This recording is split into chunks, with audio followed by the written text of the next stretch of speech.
বাবাজিরা আমার, যারা পথভ্রষ্ট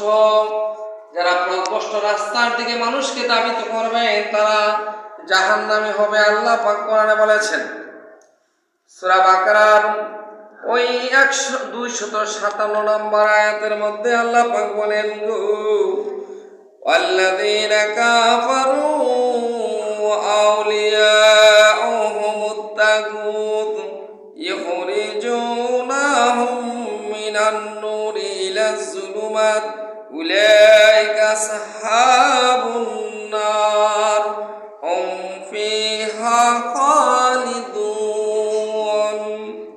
আল্লাহ পাক রব্বুল আলামিন বলেন, এবং যারা সত্য প্রত্যাখ্যান করে বিভ্রান্তকারীরা তাদের অভিভাবক, এরা তাদের আলো থেকে অন্ধকারে নিয়ে যায়। ওরাই দুজকবাসী, সেখানে তারা চিরকাল থাকবে।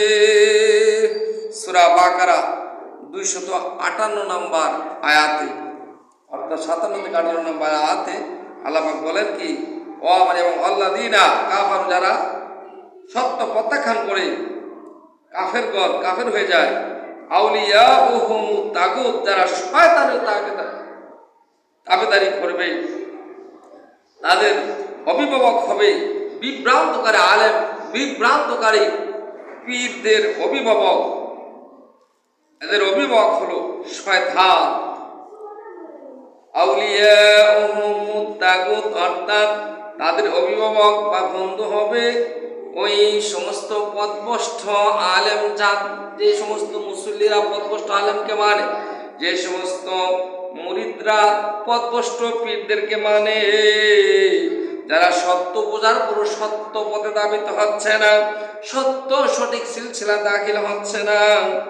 আল্লাযীনা কাফারু, যারা সত্য প্রত্যাখ্যান করে, আউলিয়াউহুম, তাদেরকে যারা বন্ধুরূপে গ্রহণ করবে, তাগুত, ইখরিজুনাহুম মিনান নূরি ইলা যুলুমাত, এবং এই সমস্ত পথভ্রষ্ট পীর, পথভ্রষ্ট আলেমরা তাদেরকে আলো থেকে অন্ধকারে নিয়ে যায়। মিনান নূর থেকে, নূর মানে আলো থেকে, ইলা যুলুমাত, যুলুমাত মানে অন্ধকারের দিকে নিয়ে যায়, পথভ্রষ্ট দিকে, জাহান্নামের রাস্তা তাদেরকে নিয়ে যায়।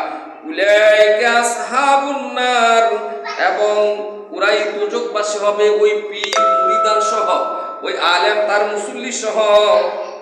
নার মানে দুজক, উলাইকা তারা হবে আসহাবুন নার, তাদের আবাসস্থল হবে দুজক, তারা দুজকবাসী হবে। হুম ফিহা খালিদুন, সেখানে তারা চিরকাল থাকবে।